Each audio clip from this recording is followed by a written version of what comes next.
we're going to start with the section that's called Look with Innocence on What You Value in the Way of Mastery, and it's on page, it's going to be on page 109. So if you got the book, it's in the Way of the Heart, part 1, page 109. And thanks for coming out. And the only guideline for the class are the usual guidelines. Nah, you don't have to believe it if you don't want to. Okay, now, last week we decided that in order to push forward but give everybody a chance to discuss, that I was gonna cover a certain amount of material, and then gonna throw it open for 5 minutes of discussion, cut it off after 5 minutes, go through some more material, and then have a discussion. And then when I'm sharing, I'm not gonna answer questions while during the sharing, during the lecture part, but then pose questions during the discussion part and the question part, and I'd be glad to do that. Found out that keeps everything moving forward without getting stuck. Is that okay with everybody? Yep. Yeah, because I like to cover stuff and discuss, there's a line in the Course of Miracles where he says, I can give you the answer to anything that you're asking for in a minute, in an instant, but how long it takes you to accept it is a whole nother thing. Yeah. And so it's like, that's kind of like the truth. Like, you can share something with somebody, but you can't necessarily sit around and wait for them to accept it before you move forward, because we all get a chance to do that when we get ready. So let's start with that. Look with innocence in the way of mastery. Look with innocence on what you value. It says, where then have you drawn the line? Where have you said, I will allow neutrality to all events in this sphere, but not in that sphere? So let me bring you up to date. Okay, the Course in Miracles and the Way of Mastery both teach that everything that we see is neutral, that all events are neutral.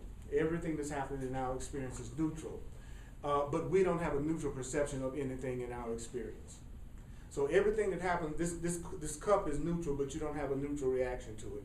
This class is neutral, but you don't have a neutral reaction to it. Everything is neutral in the world. It's neither good nor bad. It's the way that we look at it and the value that we're giving to it. So the question that's being said here is, I will allow neutrality to all events in this area of my life, but then there's some areas of my life that I won't see as a neutral event. So it says, if my friends divorce or separate, well, okay, I'll see that as neutral. If my spouse leaves me, that's not neutral. If my friend's father leaves $3 million to his children, well, that's fine. That's a neutral event. But if my father leaves $3 million to charity and leaves me out of the picture, this is not a neutral event. Okay? If the streams in a country on the other side of the world from where I am become polluted because the consciousness of a community allowed a factory to be built without safeguards, well, it's on the other side of the world. That's a neutral event. But if they build it in my backyard, it's no longer neutral. It's always wise to look lovingly to see where you have drawn the line, to see what you will look upon as neutral, and then what you cling to as being filled with meaning and value that's unquestionable. For there you will find what requires forgiveness within you. So whatever requires forgiveness is whatever area of your life that you're not looking at as neutral. Also, it says, we have shared with you that mastery is a state of fearlessness. Mastery is a state of fearlessness. When you place a value upon something and then become adamant that that value exists in the event or the object outside of you, you have secured your place in fear. Say it again, that's powerful. When you place a value upon something and then become adamant that that value does exist in the event or that value does exist in the object outside of you, you have secured your place in fear. I have this ring, it's really, really valuable to me, then this ring automatically becomes something that can cause fear for me. So anything that I put a lot of value on is also something that can cause me a lot of fear. Also, it says, and fearlessness is as far from you at that point as east is from the west. So look well then to see where you have placed value and insisted that value be unshakable. How many times in each of your days do you say, oh boy, if my dog ever died, I wouldn't be able to take that.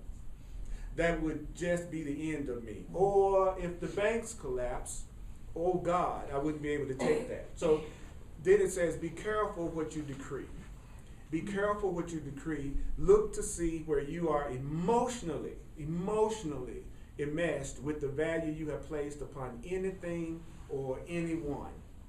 Any relationship whatsoever, whether it be the relationship with your spouse, the relationship with your body, the relationship with your cat or your dog, the relationship with your bank account, the relationship with your bank account, the relationship with your bank account, the relationship with your government. Look at all of your relationships, because you have made all of your relationships what they are. You have made all of your relationships what they are. Did I say you have made all of your relationships what they are? Every relationship you have, you've made it what it is. It says, where can freedom be experienced, save within a consciousness that has learned how to transcend the contraction of fear. And fear is the result of your attachments. Fear is the result of your attachment to the values you have placed upon the events you experience. And the events that you experience are made up of persons, places, and things. All of these are actually just events. So when you look at anything on the news, anything on TV, what you're just seeing are events. There was an earthquake, there was a flood, there was a fire, there was an accident, there was a new this discovered. They are just events. Period. Then the meaning, the judgment that I put on it determines what I feel about it and how I react to it. So I'm the one that's making my relationship to that event, whatever that relationship is. Every web of relationship comes to you perfectly neutral. Everything in your life comes to you perfectly neutral, but you decree it by naming it and defining it. When one comes to you in anger, for instance, and you react, recognize that you first decided that they are angry. Think about that for a second. When someone comes to you in anger and you react, recognize that you were the first one who decided that they are angry. You could have just as easily said they're afraid. You could just as easily have said they have a deep call for love. But you are the one that called it angry. I was telling the class on Sunday last week. I used the class and I was talking about the power of giving meanings to words. And then I said it was interesting. I used the N word as an example. And then Sunday morning on the way to church, I had a run-in with a lady, and she screamed the N word out to me as loud as she possibly could in my face. Right after I talked about that, to see if I was just talking stuff or not. I was surprised that my emotional reaction was one of I didn't feel anything, and I kept expecting to feel something, and I didn't feel anything because I didn't believe it, and I don't give value to that word anymore. But I didn't really think I didn't give value to the word anymore. I didn't know that I didn't give the value that I've given to that word anymore until the person was sitting in front of my face, calling me that. And it was really strange. A little short white lady with a turban on. And she was upset about something that had absolutely nothing to do with me that she had projected on me at my request. And I since have named her the Turbinator. She was the Turbinator, and she was helping me destroy the meaning and the value that I was giving to that word. So I just wanted to say that I went out there in the lab and I actually got a test to see if I did what I was saying, and I did pretty darn good. I'm proud of myself. Acknowledge me, please. For coming through it. Thank you, Terminator. That's right. Thank you, Terminator. And I survived. I'm still alive. Yes. Like we used to say as a kid, sticks and stones may break my bones, but words will never hurt me. Did y'all ever say that when you were growing up, or was that too far back in the day? Okay. All right. And that's the truth. Sticks and stones may break my bones, but words can never hurt me. But isn't that interesting to know how we act like words hurt us? Yes. I mean, we react just like words hurt us, as if. But the truth is, it was just an event, just like he's saying here. It was just an event. Then I was the one to determine the meaning in that event. And that's what we're doing all the time. So if you're upset about something, it's you upsetting yourself about it. If you're upset about something, it's you upsetting yourself about it. It's not that event that's upsetting.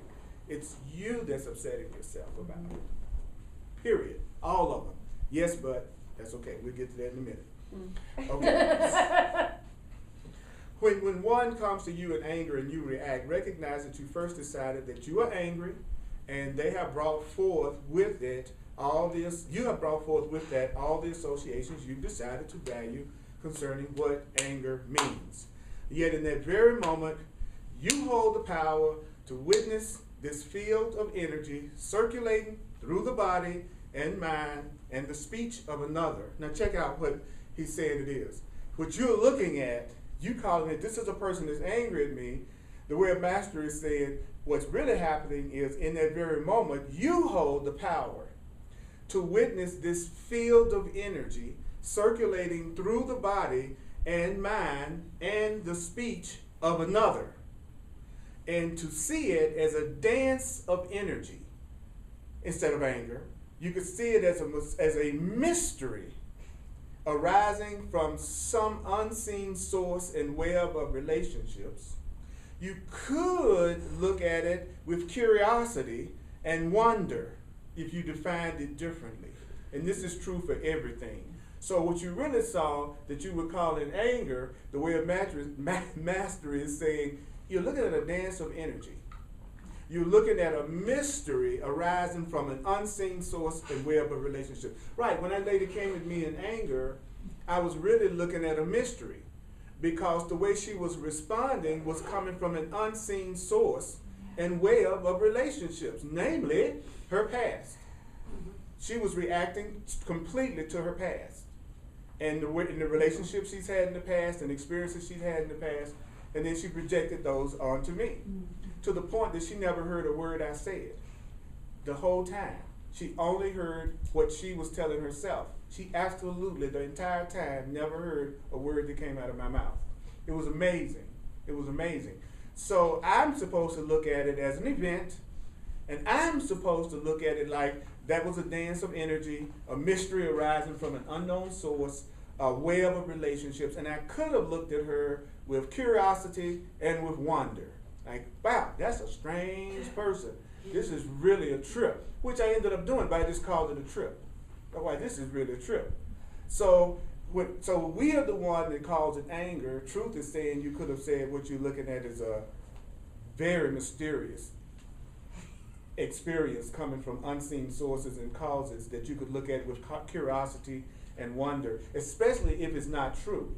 It's like what she said to me and what she called me had nothing to do with how I really saw myself. But if I had reacted with anger, then it would have been true in my mind as well as hers. And that's why I would have gotten upset. Now, boom. Let's throw it open for comments, discussion, question for 5 minutes. Okay. I imagine myself in this situation thinking my own private thoughts. Wait, never mind. Scratch that. Thinking thoughts of, oh my gosh, can I deal with this? Oh my gosh, can I follow the course here? And it shows on my face. There's fear. Mm-hmm. Talking about wonder makes me think that I could get rid of that tension, that anxiety, that fear. Right. Is there anything else also? I mean, I need all I can get to get through that. Well, like you've heard me probably say 100 times, I try to say it's a call for love, a call for help, a call for God. I told myself at some point during that altercation that what I was looking at was a very fearful person. I told myself to just breathe and tell her to have a nice day. And I kept saying that to her, have a nice day, have a nice day. And that what you have to do is you have to apply something different in the situation. Now, had I had the opportunity to do it over again as I judge myself, I would have done what the Course said, to be quiet, undefended, and undefending. And I'll get to that point where I just would have breathed and I wouldn't have said anything to her whatsoever, and just nodded or whatever and got in my car and drove off and came over here. I made the mistake of trying to reason with an insane person. And you just, in your mind, because you think you're trying to come from a place of reason and intelligence, you project that the other person is also going to do the same thing. And I was overlooking the obvious. First of all, she was enraged, and nobody that's enraged is in their right mind anyway. So intellectually, we could all go, yeah, that's true. You should have just seen that. But you know, had the situation probably happened to you, you would have been just as tempted to react and attack as I was tempted to react and attack. But what I was proud of was that I had achieved enough awareness through studying this and practicing this as much as I possibly could, that when the situation came up, it's almost like I automatically had more of that response because I had trained myself. Yeah, I just told you, by continually telling yourself the truth about it. This is a call for love. Breathing, it's a call for help. The best thing to do in a situation like that would be, if you could pull it off, would be to just breathe. Take a really deep breath and ask the Holy Spirit what to do. That would be the easiest thing to do. But the main thing is, no matter how you respond, whether you go off also, forgiveness is the key to happiness. So if you don't pull it off, forgive yourself and go, okay, I didn't do it as good as I thought I would, and next time I'm going to see if I can be more conscious and see it as a call for help or a call for love. But you don't have to deal with it. See, that's what he's saying. I'm the one that's calling it angry. I'm the one that's projecting the meaning into it. I don't have to do anything. You don't have to do anything. You can get in your car, you can walk away. You don't have to engage at all. So keep that in mind, that you don't have to do anything. You know, each situation is going to be different and unique, and that's why you ask guidance in every situation. Because if you're looking for me to prescribe a specific behavior that you should use in every situation, there is no such animal. Because each situation might need a different form of reaction depending on what's going on. But what you want to be consistent about is defining it and telling yourself truthfully what's going on. This is a call for help, this is a call for love, this is a neutral event, I'm going to breathe, I'm going to try to be undefended in this situation. That's the truth. And then how you react at a behavioral level, that's going to be an individual thing. Yes? Yeah, I really like what you said about I need all the help that I can get, because I can relate to that. And then what Earl said was that when we go to the Holy Spirit, that's all the help that we need. And what I've discovered is that I consistently reject the Holy Spirit for help and consistently go to my ego for help. And I had this real inner voice just today, and it was similar to what Helen had, that said, you're far too tolerant of your mind wandering, and you don't come to me. And yet I keep wondering, why isn't this course giving me the dream that I want? Why isn't it happier? Because I'm rejecting the help. And it was just a real wake-up call. I rely on the ego 99.9% of the time. You tell me what this means, and I'll react accordingly. 99.9% of the time you're doing bragging? Yeah. And what the ego always says is, oh, I'll tell you how to interpret it. Yeah. It's an attack, and you attack back. That's right. That's what I'm saying. It's exactly right. So, and then be gentle with yourself. Yeah. I confronted myself this weekend. I got angry on Friday at my coworker, and I spent all weekend feeling like crap. And this morning, as I was kind of reviewing before I went to work, what I found is that when I get angry, my pattern is to punish myself extremely for a long period of time for getting angry, because I shouldn't be reacting, right? So I've got myself in this loop of punishing myself for getting angry, and so I'm really, really afraid of my anger, and I kind of am stuck. Of course, and what Earl has always said is, get angry. What's the problem? You know, but I'm just afraid of it because, and I've realized that I'm afraid of it because I punish myself for it. I don't allow the innocence in the anger. Right, and if we already were doing that, then we wouldn't have the need to do that. So what I was saying about is admit to yourself that you feel angry, and it's okay to admit that you feel angry. And what we're getting today, because like I was saying last time, if we could take our questions and what we're thinking about and relate it to what we just heard, we would have the answer. Because what we just heard was, at this very moment, you hold the power to witness this field of energy circulating through the body that's coming towards you, and through the speech of the other person, you could say, I'm looking at a dance of energy. I'm looking at a mystery. See, and so he's telling us exactly what to do. But that's what we're supposed to remember. And it's not something that we're already naturally doing, but we're being told what to practice doing. So I need to practice understanding that what I'm calling anger right now is a dance of energy. It's a mystery coming from this person's web of relationships. And I can just go, I'm curious about what this is about. You could get to the point that you remember to start to tell yourself that when any event came up. But that's where the actual practical application comes in. Because our temptation is, I just heard what he said, but then I'm going to go back to my old definitions of the way that I deal with things and the way that I see things. Like you said, which is to beat myself up, or what should I say back to them if they cuss me out? Well, he just told you. Tell yourself, this is a dance of energy. Or in the other books, tell yourself, oh, I'm looking at a call for God right now. Oh, I'm looking at somebody that's afraid right now. Oh, let me ask the Holy Spirit what I should do right now in this situation. That's what we should do.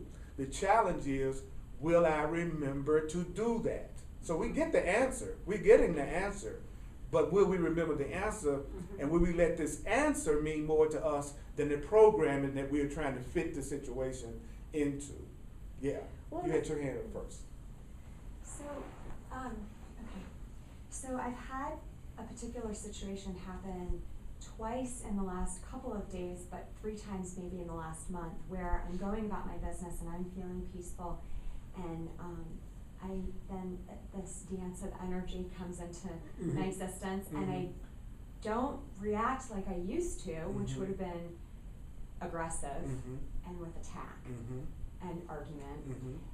And then later, which tell me, I think this is my ego, later I am mad at myself for not attacking and getting angry, like I didn't stand up for myself, or I should have corrected that person, or why didn't they realize they were wrong, or da-da-da, and You said it completely correct. it is my ego That's your saying, ego. why Yeah. aren't you That's taking right. care of, okay. That's right. So this is That's right, this Yeah, happens. you handle I it. can't You stop handle these it people from correctly and dancing in choosing front for of me. peace. That's right. Yeah. You saw the dance of energy. You didn't respond to the dance of energy, so therefore you did not join with it and create it and extend it and expand it. So you did the right thing. But your ego mind is going to always. Mac, don't you think my ego mind came back later and told me all kinds of things that I should have said to that lady? I assure you that, especially as a man, it really ran it down. You know, you being some kind of wimp, you should have da. And it was like, no, it would have all been an attack upon myself. See, that's what the Course is saying. When you let all that anger back, the other person isn't feeling it. You're feeling it. So it's really you attacking yourself. So you chose not to attack yourself. She or he or whoever was doing the dance, they were choosing to attack themselves. And that's never the wrong decision, not choosing to attack yourself. Because even if there's something that needs to be done physically in a situation, you could do the physical response better from a place of peace than you could do it from a place of anger and attack. So even if you were having to defend yourself, you thought you were in a situation that you were being physically attacked, the calmer you were and the more peaceful you would be, you would still be in a better position to handle whatever's going on. So there is no situation that peace isn't stronger than war and conflict and anger. Peace is always stronger. All right, I got 2 minutes, and I'm gonna cut it off. I'm gonna cut it off. You had your hand. Okay. You know that show? Okay. My question is it the ego? Okay, so I totally get the, don't attack back thing, kind of look at him with wondering curiosity. I get that. Intellectually. Thank you. What I can't do, or what happens to me, is I start to agree with them, oh, I suck, I did something wrong, I'm a loser. What do you tell? Is that part of the ego that also beats the I shit think that would be the yourself? ego. I don't know. It would take a wild Just guess. a wild guess. It would take a wild guess, but I think that would Why be is my the ego ego. trying to kill me? Well, you're trying to maintain the separation and the perception of separation from God and love. The only way you can do that is through some form of fear and conflict. Okay, so what So do you tell ego yourself? has the vested interest in always keeping us in some form of conflict, in some form of fear, Good at it. because that maintains the separation from source. The separation from source comes from anger. Separation from source comes from conflict. So the Course in Miracles teaches there's a part of our mind that has a vested interest in keeping us in enough conflict so that we don't get rid of the conflict, but just enough conflict that we'll keep it going. So that's why. And then the other thing that you just shared with me, where you were telling me the way that you've handled things in the past. Tonight, You just got a new perception. So when you said, okay, I get that intellectually, that doesn't mean that you practice using this approach on situations that may come up from this point forward. So it's important when we're hearing this, not to so much focus in on the situations of upset that you've already had in the past before you heard the other way to look at it. Because now you've been given another way to look at it the next time the situation comes up. Then that's the time to go, okay, I'm going to see this as a neutral event, even though I don't have a neutral response. This is a dance of energy. And I always tell people in the end, if you can stop a second and ask for another way to look at it, that's the most, that little second that you stop to pause to ask the Holy Spirit's guidance can be just the instant you need for another way to respond, to come through, that will change the whole situation for you. And one more person, then we're going to go on after you, brother. I'm wondering if a lot of conflict occurs in a situation like the one you experienced because the person who was attacked is carrying around latent fear and anger, and that incident is just permission to let it out. Right, they're never upset for the reason they think. The Course says you're never upset for the reason you think. So her upset, obviously a person wouldn't have went off with the kind of anger and venom that her dance of energy seemed to represent to me, who about moving a doorstop out of a door that nobody was around and closing it. And that was what the whole thing was about. A doorstop, a door being propped open, nobody's around, and I closed the door. So that it makes sense to me that Kim didn't react and right away, didn't react to that stimuli because she didn't have it in her. It wasn't her issue, and it was an opportunity. She says, "Oh, wait a minute, I should have." Well, that's what the ego always does. The ego is the part of the mind that believes that attack is salvation. So, of course, later on it's going to tell you whenever you choose for peace, that somehow or another you were the one that made the error, because continually choosing for peace is going to undo your ego. So in the interest of your ego's own self-preservation, it's got to always encourage you to attack, even if it's attack yourself, like it did later. You didn't react with enough anger, so I'm going to attack myself about that. And so when you get to the point that you realize that all lack of peace is of your ego at some level, right? Then you start to recognize your ego. And that's the key, is recognizing my ego. Like if I'm getting ready to attack, then I go, oh, I'm being tempted to attack. That's got to be my ego thought. That's got to be my fear thought. That's a major breakthrough. Because people still wonder if their desire to attack is coming from the part of them that's right-minded or the part of them that's wrong-minded. And the Course says there is no justification for attack, period. I didn't say that you wouldn't feel like there was justification for attack or that you want to attack. I'm just telling you there's no justification for attack. But the part of us that believes that attack protects us feels like it's being left defenseless. And so therefore it doesn't want to hear what this is saying, because it looks like it's leaving you wide open to attack, rather than getting you to understand that the more you're coming from a place of peace and centeredness, the less those types of dances of energy show up in your experience anyway. I don't think it was an accident that the very example that I gave last week, that it happened that Sunday morning. That's too weird. So therefore, that had to be part of some type of a lesson that God would have me learn, that I was giving to myself at that moment. And that was all it was. It was a dance of energy. Okay, great. Let's go a little bit further, and then we're doing it again. Good work. Yeah. Okay. That went well. That went well. Discussion and Yeah. Well, but that's because if we're hearing it, it is going to bring up a lot. So I'm glad. I don't have a problem with that. All right. Okay. Then it goes on to say, this is true for all things that arise. Even the great diseases, that seem to threaten the life of the body can be looked upon with complete neutrality.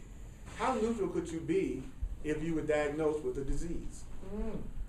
But if you define them, the diseases, in a specific way, you will call to yourself the fear of that event, which comes with all of the associations you have learned from the world and from your own experiences.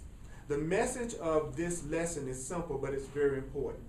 It builds on all that we have shared previously with you. Number one, you are a creator, and you cannot help but create. You are a creator, and you can't help it.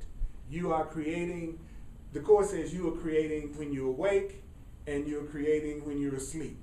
You are always creating. So the question then is, what will you create in each moment? I'm a creator. I'm always creating. What am I going to create in each moment? That's the question. What am I going to create in this moment? Like with her, I had a choice. Did I want to create more fear and conflict in that moment, or did I want to create more peace for myself in that moment? I find that if I'm in a battle with an ego, the ego wins. What I mean by that is I'm not as astute at constantly attacking as a person who constantly attack all the time. Mm-hmm.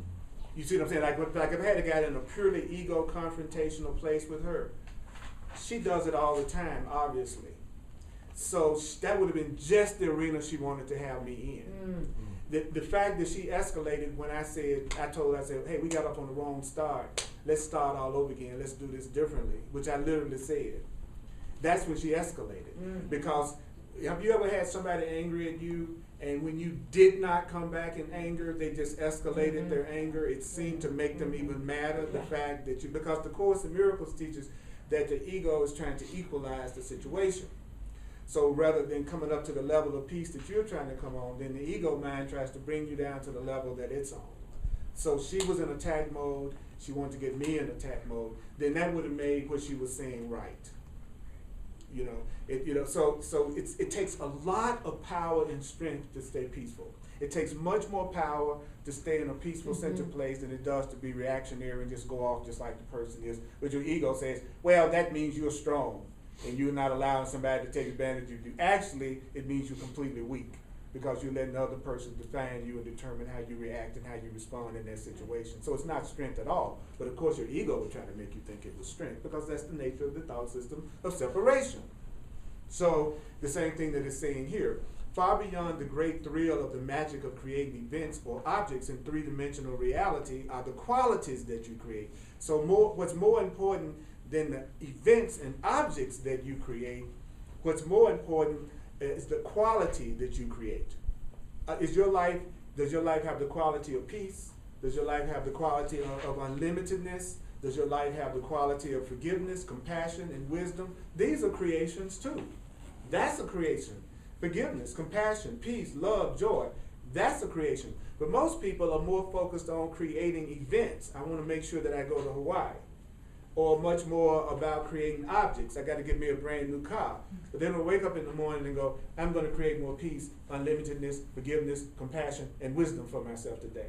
I'm going to create more money, more specialness, more things, more stuff. That's the way the average person gets up with their idea of creation. I'm going to create more stuff.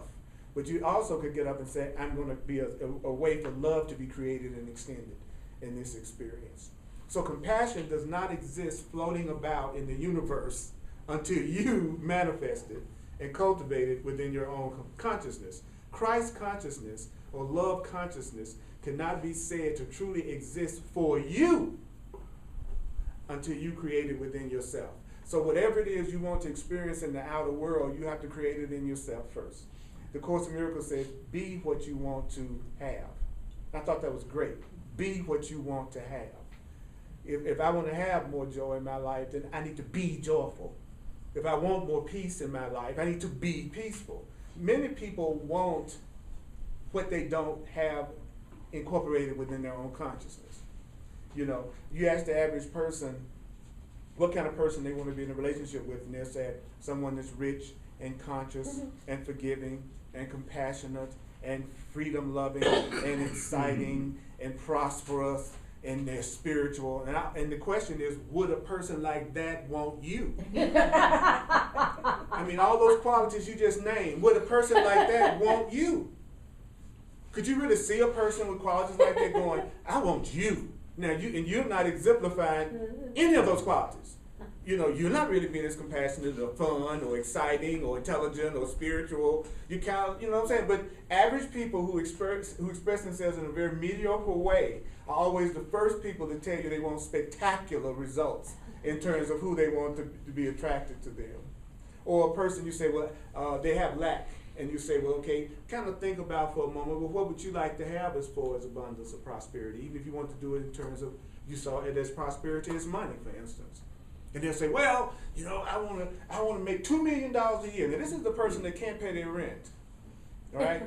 This is the person who can't pay this $400 to $500 a month for rent. And they'll jump straight to $2 million. And you know good and well they don't have a $2 million level of consciousness to receive. That's obvious. So you wouldn't be worried about that movie costs $2 more than the other movie. I'd like to see the 3D movie, but it's $3 more. That obviously isn't a millionaire consciousness. But that would be the first person that'll say, I want to make $2 million this year. You know, so it's important to kind of begin, I think, at first to act somewhere within the realm of what you think is possible. Even though spirit can always do more than what we think is possible. You know, to me it'd be much more easy if I'm making $500 a week to say I could see myself making $600 a week. And then you're going to get the Course in Miracles or the metaphysics. Well, that's just an illusion. You shouldn't be focusing on money in the verse. Oh, yeah, okay, great. Okay, but the truth is you ask for whatever you want at whatever level of consciousness you're on. As long as you realize ultimately all things come from God. Like that's going to be the bottom line realization that everything comes from God. That's what that's what we're going to ultimately get to. That nothing that we have is coming from our personal brilliance and our personal ingenuity and our personal inventiveness. You know, he says inventiveness and ingenuity are wasted efforts. You know, because you don't have to be inventive and ingenious when you're in touch with spirit. That's what people do who are not in touch with spirit. They think they got to invent and be ingenious in order to be taken care of. That's actually an ego perspective. Yeah, which I thought, whoa, that kind of smacked me in the face because we've been taught in the world that it's about being ingenious and inventive. And the Course in Miracles said that's just an ego quality. That you have no need, if you're a creator, you have no need to be inventive. I went, whoa. My ego didn't like that. So he says, Christ's consciousness cannot be said to truly exist for you until you create it within yourself. Your union with God does not even exist for you until you decide to open to the lived experience of your union with God. Much as a food you have never tasted might as well not exist for you until you journey to that country, purchase it and place it in the body, or in your day and age, go to the grocery store and find the gourmet international section. Nothing can be said to exist for you until you have tasted the lived experience of it. So when you hear talk about enlightenment, when you hear talk about union with God, when you hear talk about unconditional love, stop nodding your head. And you see that, right? That's what we do. The minute we hear it, right, we go. And the book said, stop nodding your head. I love it. Because everybody, loving everybody, yes. Peace, joy, freedom, yes. And he says, stop nodding your head about, stop nodding your head thinking you know what these things are. And then turn your attention within. Do you abide in a lived experience of these things? Are you living unconditional love? Are you living complete abundance? Are you living a fearless life? He says, do you abide in a lived experience of these things? Immediately, you will know the answer. And if your answer is no, I hear talk about enlightenment, and I get little glimpses, but I don't really know what it is because I'm not feeling it completely in my lived experience. Right away, you will know that there must be something that you have valued. This is deep. Right away, you will know that there must be something that you have valued other than enlightenment, that you insist remains in place in your consciousness. What is it? Search it out, find out, and decide whether you still want it. In other words, he's saying, if you're not experiencing the lived experience of unconditional love, then there's something you're valuing more than unconditional love. If you're not having the lived experience of abundance, there's something you're valuing more than abundance. If you're not experiencing the lived experience of compassion, he says there's something you're valuing more than that. And what you need to do is what? Search it out. What is it that I'm valuing more than my peace? What is it am I valuing more than my joy? What is it that is it approval? Is it validation? Is it like what Kim said earlier, my desire to punish myself? I value that more than feeling okay about how I responded to that personal situation. So he said if you're not experiencing something, it just means you're valuing something more than that thing or that quality. So now, Boom, let's throw it open again. Bam! Questions, comments? Mm-hmm. What if I know what that thing is? Is it okay? That's great. That puts you way ahead of the game. And then you just reaffirm what it is you want to value more, because it's a choice. Like Cole says, choose once again, choose once again. People think you just choose once. It's like, no, you might get to choose 100 times a day for peace.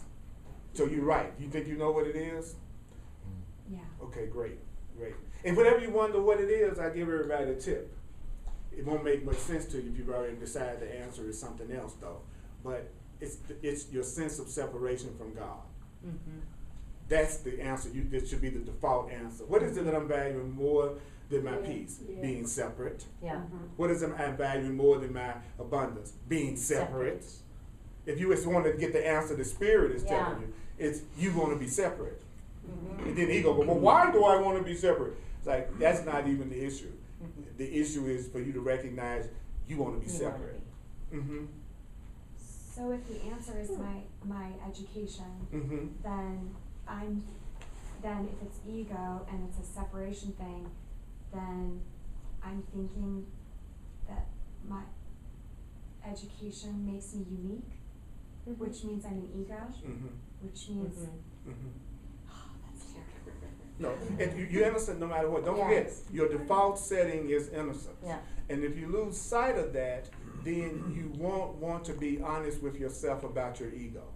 See, people are not honest about their egos until they understand that they have an eternal innocence that's there no matter what you think, feel, or say. So I'm willing to admit I have a selfish ego more than I used to be, because I'm accepted more than I'm loved unconditionally by God more than I used to. See, but if I thought it would have some effect on my relationship to my source, how selfish I am, then I'm not going to want to admit that I'm selfish. But if I knew I was loved unconditionally no matter what, then I'd be willing to mention the flaws and the faults I think I see in myself that need to be released. God's okay with that. That's what I'm saying. Nothing you can do can change eternal love, but how you feel about yourself and how you see things definitely affect the way you feel about yourself, right? So you're realizing, oh, I'm valuing my uniqueness or whatever you just said. That's really the answer, is the recognition. It's like, oh, I see the pattern. I see what I'm doing. Anybody else? Comment? It can be a comment as well as a question. Yeah. No, this is a comment. I find in myself, and this happens a lot more than I would like it to happen, it's when I want to be right or special.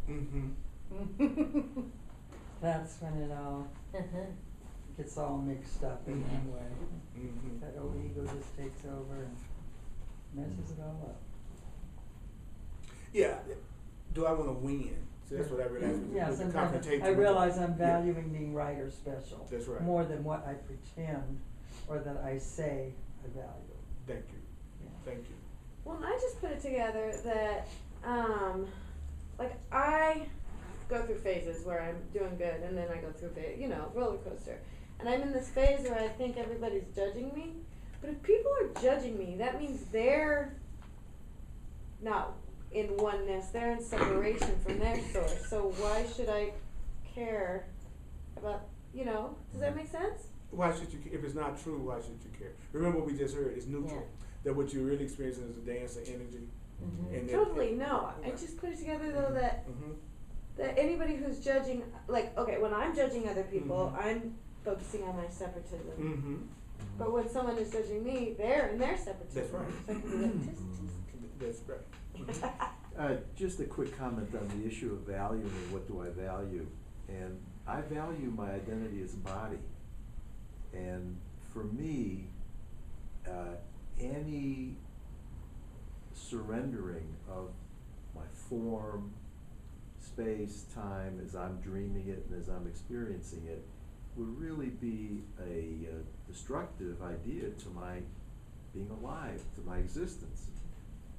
As a body. Whereas as a body, because that's what I am. It's my ego. Whereas the notion of surrendering to the Holy Spirit or to God, I cannot relate to that one iota. That to me is, I disappear. That's right. The unknown is just unacceptable to me. Right. So, I have to keep practicing vigilance for God and His kingdom. That's right. Because my vigilance is to my body and my ego and my specialness and my separateness. that's how I know I'm gonna make it. Mm-hmm. Mm. Exactly. Prosperity, Mm-hmm. that's, I get something, you lose it. Mm-hmm. That's Exactly. how I get it, you lose it. Mm-hmm. It's terrible. It's a no-win solution. And that's why we are taught we can't do it alone. Right, exactly. See, that's the thing. It's like most of the time when people are listening to these kind of teachings and books, they're still listening to it, in my perception, from the perspective of the ego, which is I'm trying to get you to give me enough information for me to still handle things by myself on my own. And And be one up on and you. to be one up. Get the advantage. That's right. And Yeah. the Course is saying to us, no, you've reached a point on your spiritual path that you cannot go on alone. That you're not going to be able to go to the next level through your own autonomy and trying to be self-sufficient and figuring out. You're going to have to make that leap to the idea that there's something greater than your own ego that you can turn to. And you've lost the awareness of how to communicate with it. And I'm going to teach you how to reestablish the communication between you and God, which is your Holy Spirit, which is still you too. But it's the part of you that's aware of what you're going through, but also the part of you that's still connected and aware of Source. So it's not even about how I can do this by myself. That's what I'm gonna keep saying. This is not a class on making us smarter in our ability to do things alone as an ego. And that's why classes like this don't excite the ego. You know, you give a class on how to manifest your soulmate, the place will be full. Okay? But when you talk about forgiveness, breaking your identification with your body, having a relationship with God, those are not issues that generally fly and get people really, really excited. You know, so I'm always amazed when anybody shows up for my classes. If I create my experience, and I think I do I invite conflict by carrying around fear and anger and manifesting it? Yeah, everything that comes is coming from you at your own choice. He's saying there are no exceptions. There's nothing in our experience that's not coming from our own perception in the way we're seeing things and defining things. And So is that why you had conflict with the turban lady? Of course. She was in my perception, she just represented the thought of attack in my own mind, or a thought of it being attacked in my own mind. But where the power comes in is how I choose to see it and how I choose to react to it. But I'm not separate from her. Would I sit up here for a second and say that I haven't had situations where I projected and was totally crazy and didn't know what was going on and thought I was right just like she was? Of course I have.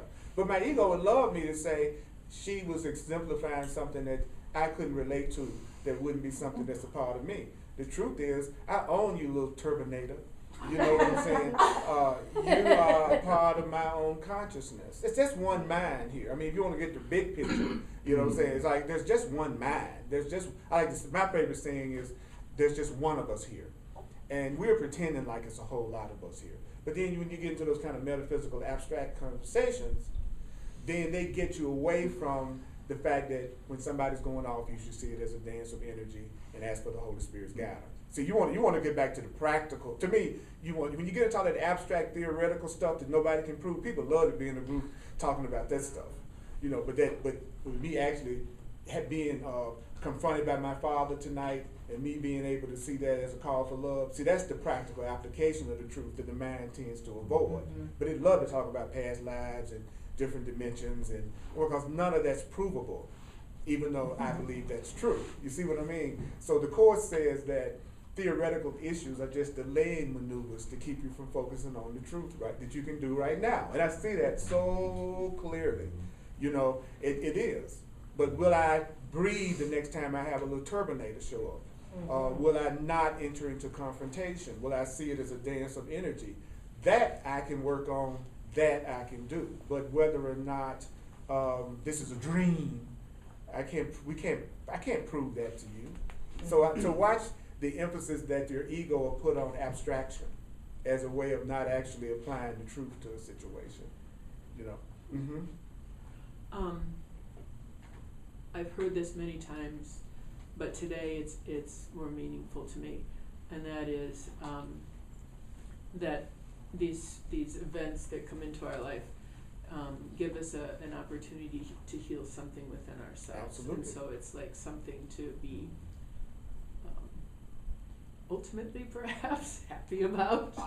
If you Or really want to easier. learn how to forgive and see things differently and reinterpret, you're in a cornucopia. I mean, if you really want to say, God, I really want to learn how to do be unconditionally loving and learn how to forgive and learn how to look past things that are not true, then our whole perception of the world would shift. We would go, oh my God, I'm getting so many opportunities to develop that ability and that quality that I should be thankful, because all day long I'm always being given another opportunity to see something another way. So the day that I wake up and say, okay, I'm really ready to recognize who I really am, then I'll be happy that I'm here. Because if I want to learn how to have people say stuff and me not be affected by it, this would be the best place on earth that you could be. It just depends on what your purpose is. If my purpose is to go beyond being affected by neutral events because I'm projecting onto them a meaning that upsets me, then I'm in the best place in the world to learn how to do that. But if I just want to see myself as innocent and everybody else is guilty, then I'm going to be in conflict all the time and I'm going to be upset all the time. But if I own Terminator, then I don't have to keep meeting Terminator. But that was so strange that I know it was definitely a special lesson that was sent to me, because that's just too weird that I would cite that specific example and then 5 days later it happens. You know, it's no in my wildest imagination I could call that an accident. But in the moment? In the moment what? In the moment when she was going off on you, were you able to say, okay? Well, that's what I'm saying. That was the part that was amazing, was that when she was going off and she was saying that, I didn't feel anything. Yeah. I expected that I was going to feel something. And the only thing I felt was, this is bizarre. It was almost like what you were just saying. It was like, to me, it just got to the point it was bizarre. It's like at first I could have wanted to get mad, but it was so weird. A little person with a turban calling me the N-word in the garage because of a doorstop in the door. All of a sudden, it was too bizarre. I was more freaked out about how bizarre it was than what she was saying. You know, just like he said, you get to the point you look at it with wonder and curiosity. Like, what's up with that? That's wonder and curiosity. What's up with that? When you hear people go, what's up with that?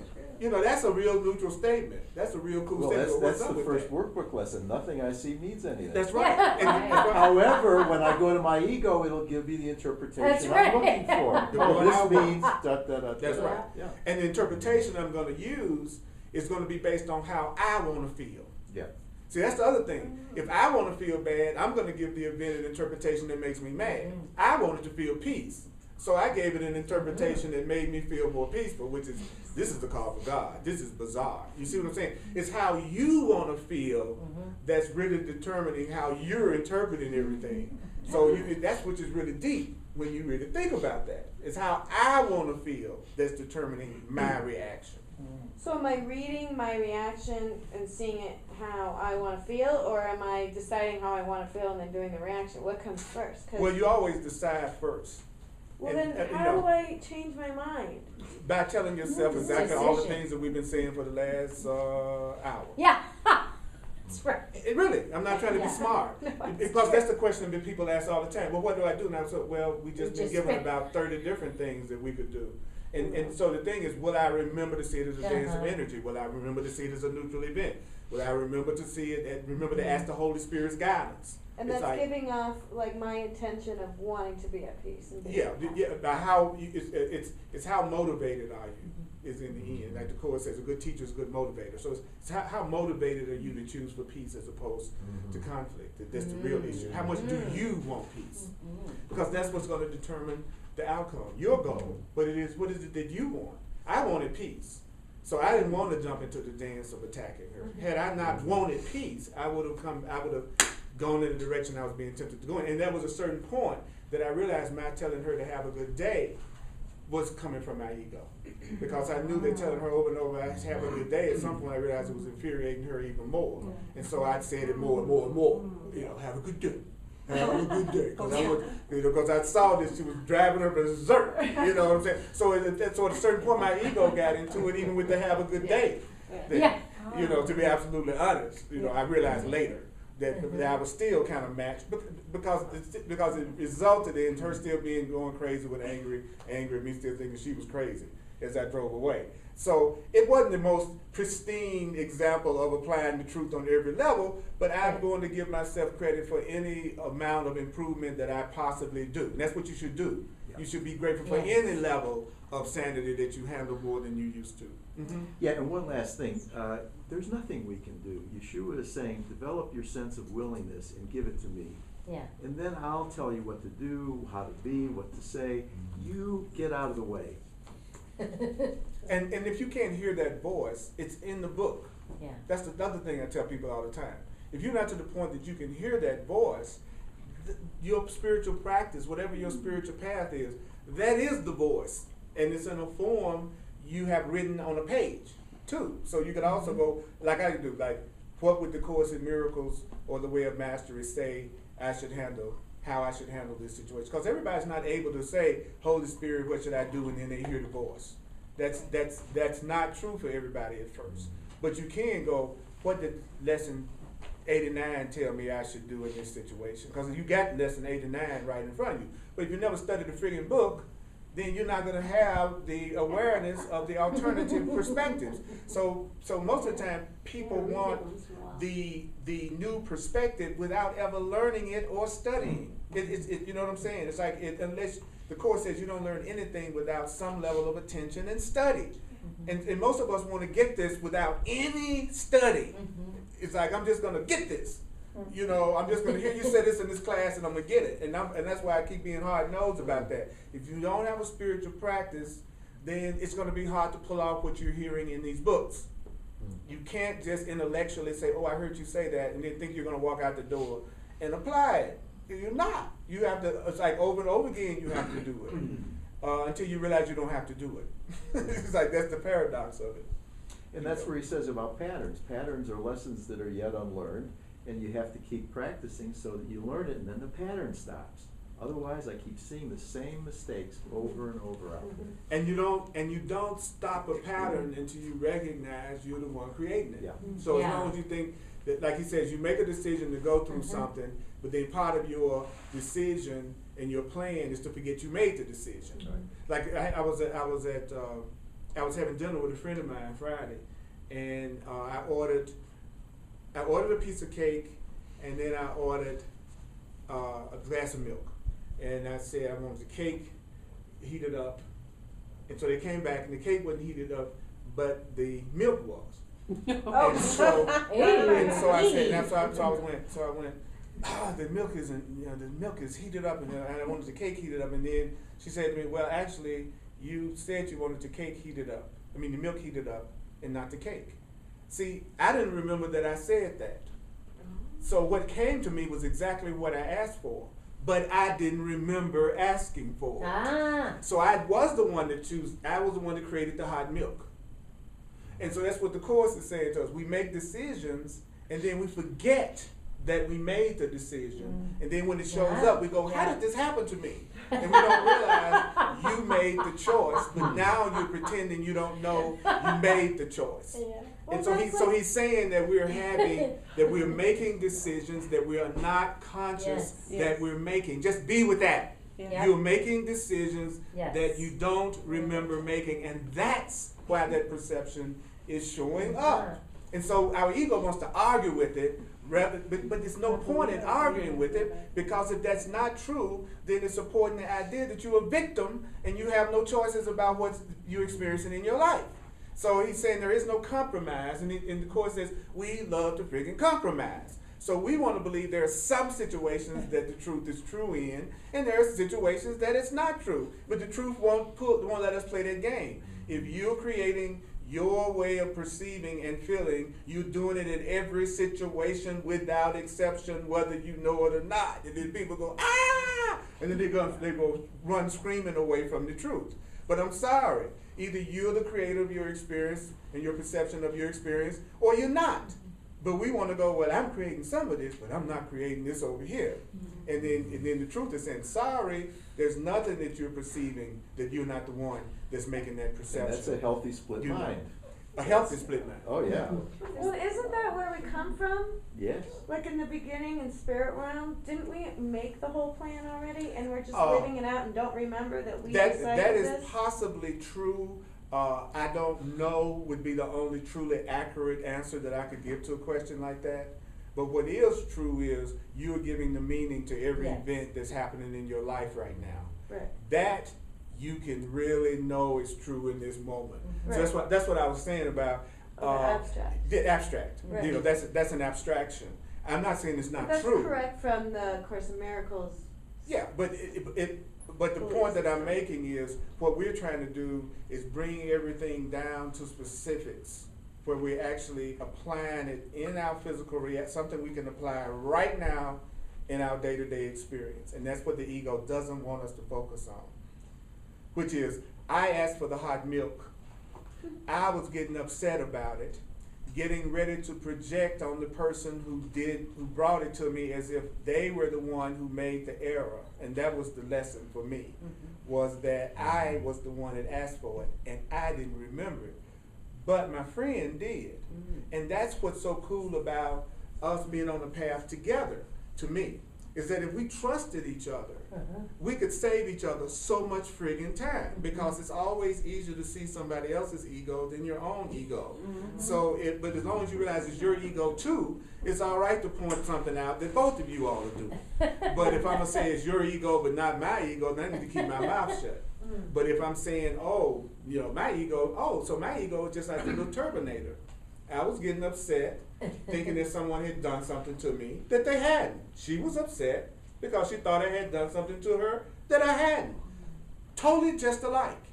Totally just, but my ego would say, I'm different from Terminator. The truth is, I'm not different from Terminator at all. And if I realize that, there's no need for Terminators, because I'm getting the lesson. So I don't need them to show up over and over again. But if I'm in denial, about what's happening, then I'm constantly have it show up over and over again for me to choose once again, until I can stop projecting that it has nothing to do with my own consciousness. And that's what I'm trying to learn right now. Own it. Even if I don't like it. Even if I don't believe it. I own it as quick as I possibly can. All right, great. So let's stop here for a second and do the financial expression of appreciation, and then we're gonna wind it up. It's I sure appreciate you all.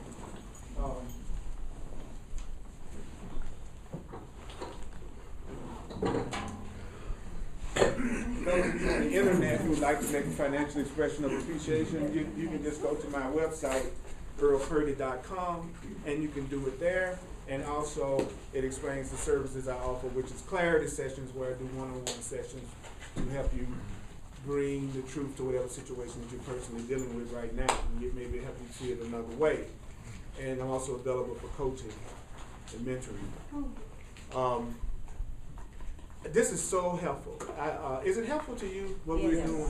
It's very helpful, even if it irritates you sometimes. Hopefully it irritates you sometimes. I hope it irritates you sometimes. I'd be disappointed if it didn't irritate you sometimes, because then it doesn't mean I'm really reaching you. You know what I'm saying? You need a good every now and then. It's really been very, very helpful. I mean, your whole personal example of this woman, and of course, we can all relate to it, but it's been so helpful. Thank you. Oh, So have you. yeah, Thank it's you. just, Yes. You've been very helpful. and the thing about you're no different than her.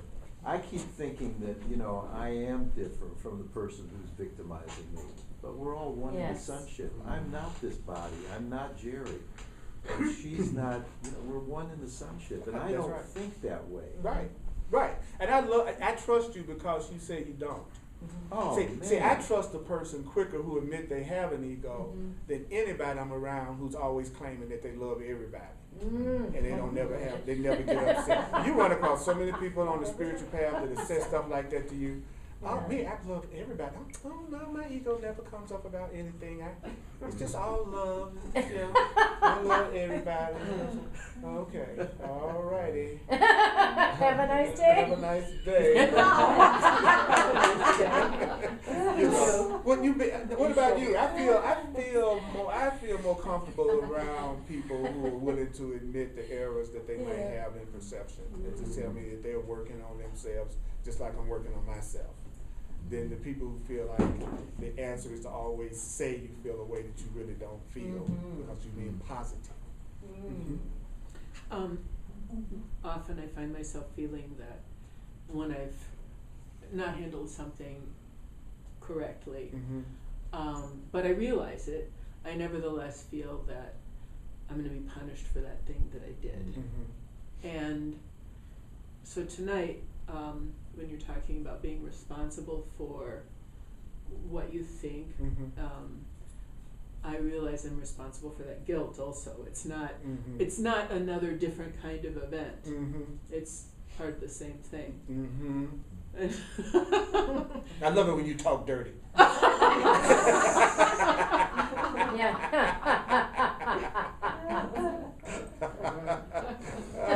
I like hearing somebody talking like that, just telling the truth and making their realizations. Yeah, because every time I hear anybody say, I realize I'm the one that's responsible, I know that they just ended pain, that they just decreased their pain and suffering. That as soon as they say that, that means that they're truly sincere about wanting that pattern to stop. And the person that's constantly defending their point of view, even when it's making them miserable, I want to have compassion for them because I know they still want to suffer.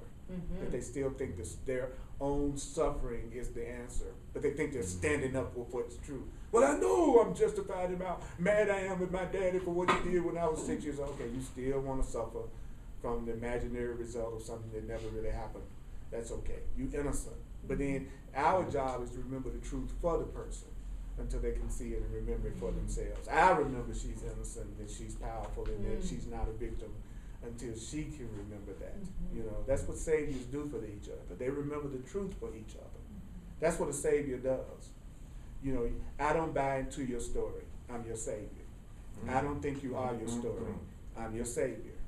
You know, but at the same time, what's cool about being your savior is that you get a chance to say how you feel, and I can hold space for you, and you don't have to pretend you don't feel what you feel, and you don't have to be in repression, and that's which is great. Because sometimes I just want to say how I feel, even if I know it's not the most positive feeling, or you know, and a lot of times people won't let you do that. They won't let you just say friggin' how you feel. They'll pounce on you with every kind of correction and what you should be saying and how you should be saying it, and you just want to say, I feel mad about what happened at work today. And if you could just say that, you'll be done with it, you know.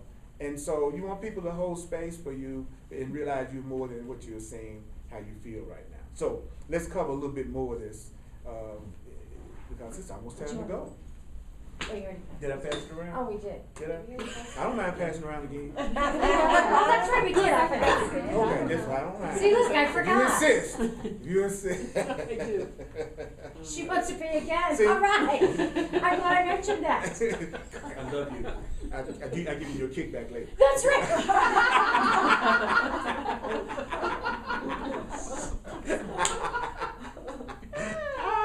Oh, that's good. Okay. We would perceive there are many in your world. I like this, how they talk like we being watched.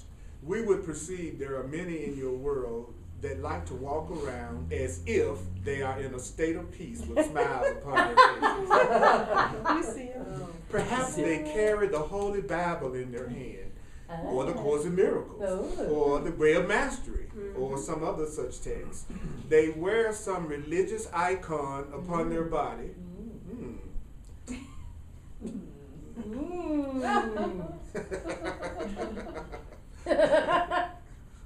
I'm going to ask for this in the name of Jesus Chrysler. Okay, so they...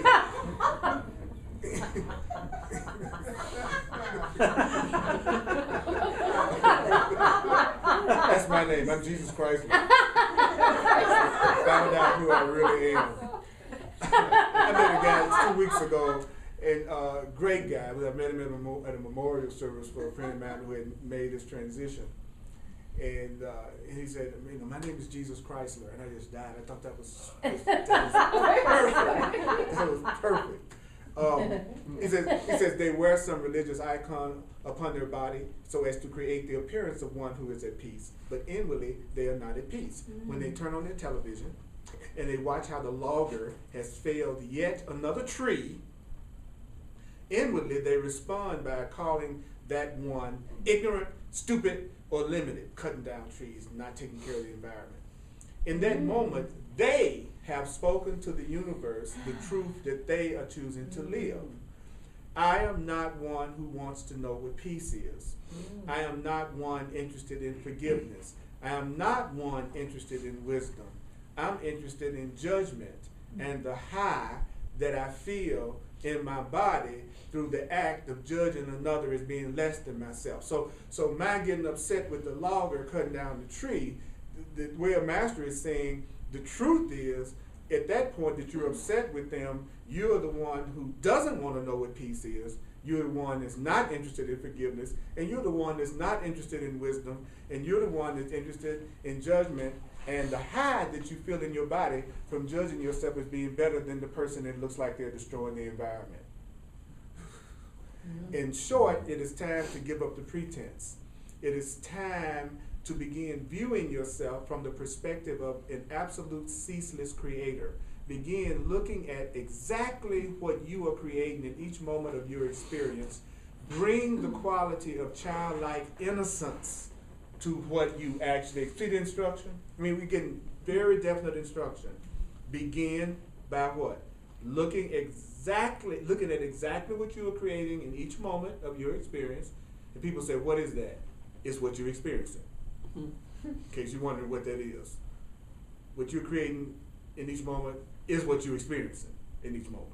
Then he says, bring the quality of childlike innocence to what you actually experience. In other words, not what you tell everybody else you're experiencing, but bring the quality of childlike innocence to what you actually experience. It's time to become honest with the effects of the ripples of the rocks or the pebbles you have dropped into the field of your awareness as a great form of play. He keeps saying this over and over through the book, that the answer really ultimately is to see this as a great form of play. And that's the last thing that the average person wants to do with what we're perceiving as the world. The Course says we got here because we remembered not to laugh. We think seriousness is the way that we're going to get out of the pain of being in separation from God. And the truth keeps saying over and over again that it's the seriousness that got us into it. That it's the playful attitude of a child. That's, oh boy, look at the third marriage I created in a row. Wow, that's awesome. You know what I'm saying? It's like could you really start looking at your experience as if it was a form of play? He says, for a creator who understands their infinite power to create, and who understands that it is going on ceaselessly, that effects are being generated moment to moment to moment to moment, that will indeed be making up their tomorrows, gladly gives up the energy of denial. I gladly give up the energy of denial. And then turns to look upon every moment of their experience that they might discern what choice they must have made to bring about the effects they're currently experiencing. Okay, so I'm not going to be in denial that I'm creating my reality now. But what I am going to do is discern what it was I must have been thinking to produce that. Rather than fight the idea that I produced a marriage that I think doesn't work, I'm going to focus on what was it that I was thinking that produced the marriage that I think is bringing me conflict. See the difference? Mm-hmm. Rather than spending all my time denying that I created the relationship I'm in, I would be asking myself, what are the thoughts that I have that created the relationship that I'm in? That's a subtle but not so subtle difference. He says, when a bill comes, and your body shakes, when a bill comes and your body shakes, and you go into contraction and worry because there are not enough golden coins in the checkbook to pay for it, the Creator stops and looks upon all that is being experienced in the field of the body, in the emotional body, and at the thoughts being held in the mind. The Creator begins to notice how they are viewing the objects around themselves. A creator begins to notice how they are viewing the world around themselves in order to begin to wonder, what thought must I have dropped into the pool of my mind to create the effect of lacking golden coins, which is another word for money. And is that a thought I wish to drop into my mind so that I create similar effects in my tomorrow? So first I'm going to go, what is it I was thinking that created the lack to begin with? And then he says, ask yourself, do I wish to continue to think that way and therefore continue to go through the same thing over and over again? What is it that I thought to create it, and am I going to keep on thinking it? What is it that I thought to create this situation that I'm in, and do I want to continue to think it? He says that's what a creator does. A creator doesn't deny that they created it, but if it's something they think they don't like, they ask themselves, what is it that I must have been thinking that even created it in the first place? And do I wish to choose to keep on thinking it? So that's what you should do and I should do when something is occurring that we think we don't like, that frightens us. Rather than denying that we created the perception, we should be asking, what were the thoughts that I had that created the perception, and do I want to continue to use those thoughts? And if it's something that's happening that I don't want to happen, I think, then I should ask myself, what is it that I'm valuing more than the thing that I say I want? Because that's why I'm not having it. There's something I value more than it. You know, if I'm afraid of a relationship more than I want a relationship, then I'm going to continue to create a situation that it looks like I don't have a loving relationship. Because I'm really valuing the fear of it more than I'm actually valuing the experience of having the relationship. So I'm never being denied. It's just something that I value more than the thing that I say I want. For whatever reason, there's a payoff in not letting myself have it. So I should be asking, what is it that I'm telling myself that's creating this for me? And am I going to continue to think that way? All right? All right? Are you with me? Are you with me? All right. So as part, I think it's important to integrate. So I'm going to play one more song, and I'd like for us to just take a minute to just breathe before we go out into the lab and just kind of let it go in. And then ask yourself, what did I hear tonight? What is it that I'd like to remember? What's one idea I'd like to take out into the lab with me? Not everything I heard tonight, but what would be just one thought I heard tonight that I want to hang on to and that I want to apply. And I'll do a quick review while we're listening.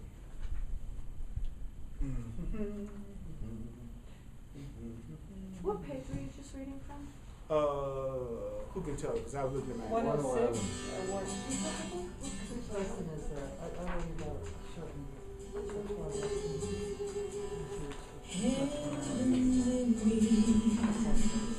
This I know,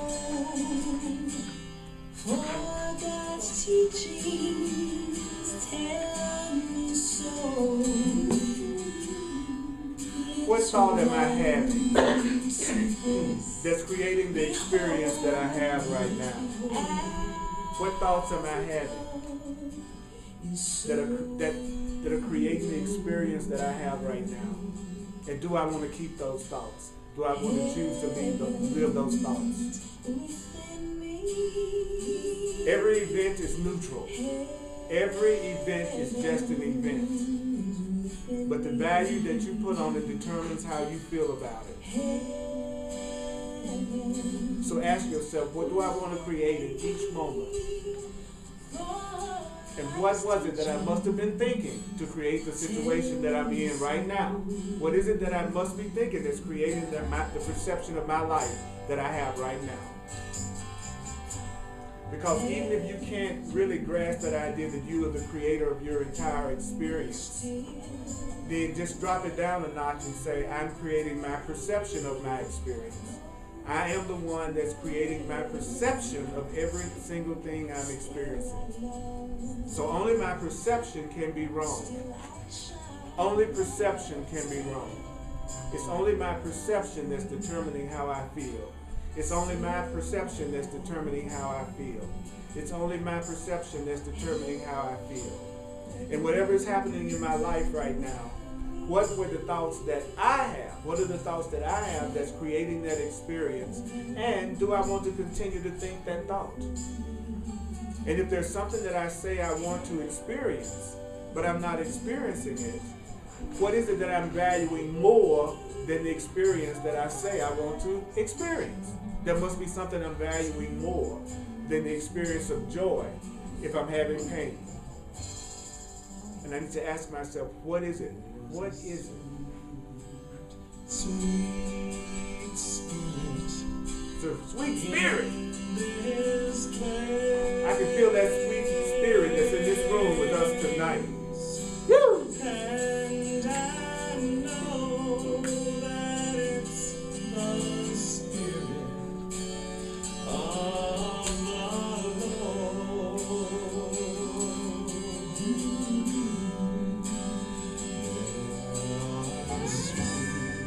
God, the great omniscient director. God, the great omnipotent director, G-O-D.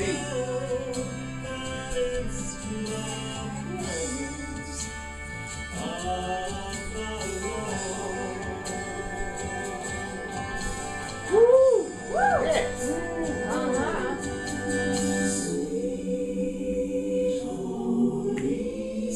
Sweet Holy Spirit,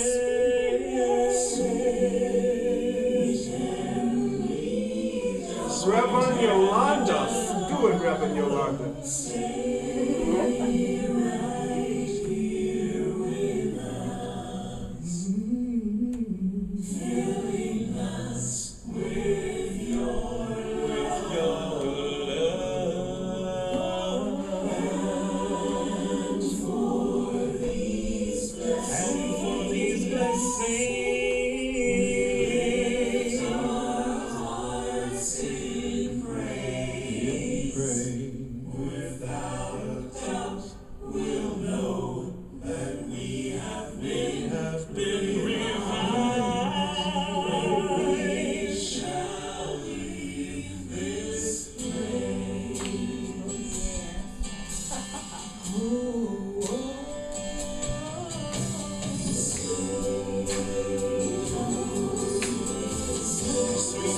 You are not alone.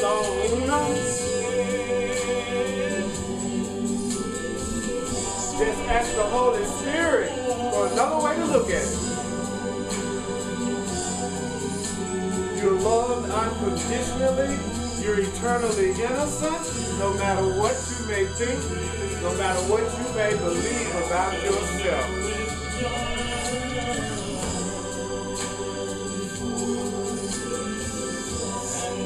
Thank you for these blessings.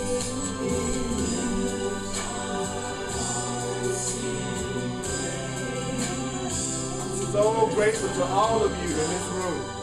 You're a blessing. You are a total blessing.